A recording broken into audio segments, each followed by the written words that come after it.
Hello and welcome to my easy to understand guide to Taylor Swift's online social media and website and representation.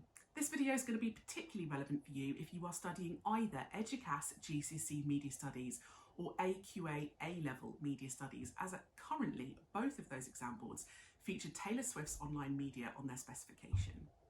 In this video, I'm going to talk about all her different social media platforms, including her website. They, of course, will change on a day-to-day basis, so you may not see the same examples as I'm talking about. As long as you've got your own examples, that's absolutely fine. So we're going to start by having a look at gender. In the media, traditionally, women have often been represented in quite domestic ways. So we're often seeing women in the media at home with children involved in domestic chores. That is really not the case with Taylor Swift's social media and website. We're not seeing them in that domestic way at all. We're seeing women in positions of power, success, wealth, and independence. There's lots of low-angle shots of her appearing on stage, on tour, in concert, and those make her feel quite dominant and powerful. Lots of images of her surrounded by massive crowds of fans, and all of that connotes success. She is a woman currently in her 30s, but she doesn't have any children yet, so perhaps challenging those representations and those ideals and stereotypes of women being automatically maternal. She does display quite maternal feelings towards her family and towards her cats in particular. She does wear quite a lot of sexualized costumes, and women are sexualized quite a lot in the media. She wears a lot of leotards, a lot of boots. She wears a lot of kind of revealing corseted type tops, but it does also provide quite an aspirational, glamorous representation for audiences that they might like. And the way the photos are taken when she is in these revealing costumes, so it's not necessarily about the male gaze here, it's more about kind of making her seem quite glamorous and fun. And perhaps that's reflective of the fact that her audience is predominantly female. There's very little representation of men on her social media and website. They seem quite marginalised and not as powerful at all as women. And again, that reflects the fact that her audience is predominantly female. There is some feminist content where Taylor Swift has shown quite a lot of support publicly for various feminist political movements. And this perhaps reflects the fact that many women now wanting that strong feminist representation. We have a look at the representation of age as well. There's quite a lot of youthful representations here. So lots of her images of her at parties with friends, drinking, etc. So quite fun, quite outgoing. There's also the use of young stars, people like Sadie Sink in one of Taylor Swift's YouTube short films. So representing youth in quite a diverse way. And challenging those negative representations of youth as well, showing them in quite strong, powerful, successful ways. And again, that might be to target her quite youthful audience. As I mentioned earlier, there's no representation of Taylor Swift fulfilling kind of a more domestic role, taking on roles as a mother, for example, or a wife. And so perhaps challenging those typical representations we often get in the media of women in their 30s as kind of settling down and wanting to be more at home. She's actually shown as very independent and very powerful and wanting to be more outgoing and not settling down. She's going all over the world and taking on a huge tour in her 30s. If we have a look at the representation of race, Taylor Swift is obviously a white American female, and she does have a predominantly white female fan base.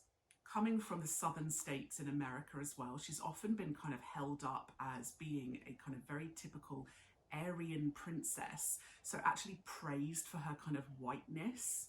Her social media does have some ethnic diversity on it, so she features some of her mixed race, Black and Asian backup dancers, friends, colleagues, etc.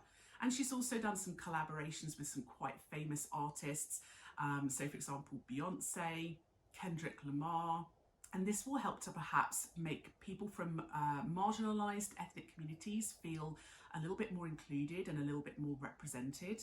But the fact that there is, apart from that, very little diversity may also reflect her fan base, but also the big lack of ethnic diversity within the music industry, and particularly within the kind of country pop genres. There is quite a global representation on her website and her social media where she tags different countries, uses hashtags and different flag emojis from different cultures to reference different places that she's been in or tours and events and places that she's played. And so perhaps really reflecting the fact that she is a global artist with a very global audience.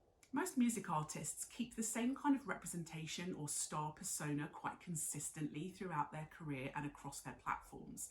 But Taylor Swift is a little bit different. Her representation changes quite regularly over time.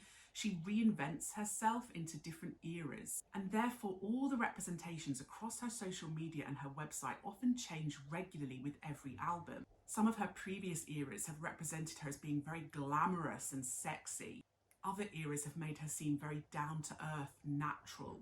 Some of her eras have been very much focused on her being very sweet and innocent. And it's quite unusual to change these representations so regularly, but a lot of her audiences have come to expect it now. So at any given point, you could look at her social media or her website and find totally different representations to the ones previously. And she'll often delete whole loads of content from previous eras when she goes on to a new era. And that's to reinvent her representation. She's also represented as quite relatable and down to earth. The use of her home videos of her as a child, the references to her family, the references to her pets, images of her, in pajamas or supposedly no makeup. It kind of makes her feel like a normal person, and a lot of audiences do like that. In terms of sexuality, there is some representations of LGBTQ plus communities on her website and her social media. At times, she's posted in support of LGBTQ plus issues. She's also used a lot of the pride rainbow flag colours in her posts too. So perhaps representing those communities that are often marginalised or underrepresented in other areas of the media.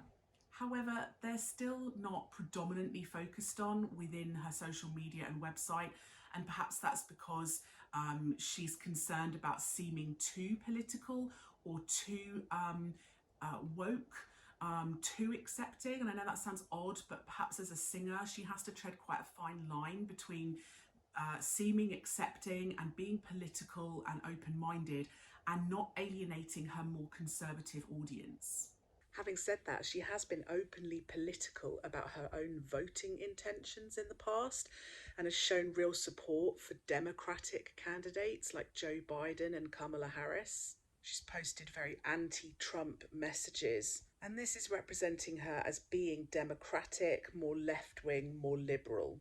Audiences also have the opportunity for self-representation on Taylor Swift's social media as well. So the use of hashtags allow them to upload their own photos, allow them to tag her in posts. It allows them to post images of them with their own fan merchandise or at her concerts. And she will often repost those photos and share them as well. And that kind of represents fans as being super important to her. So that was my easy to understand guide to representation in Taylor Swift's social media and website. Don't forget to subscribe to my channel for more videos that might be relevant for you. And if you would like a video that I don't already have, leave a little comment below and I'll see what I can do.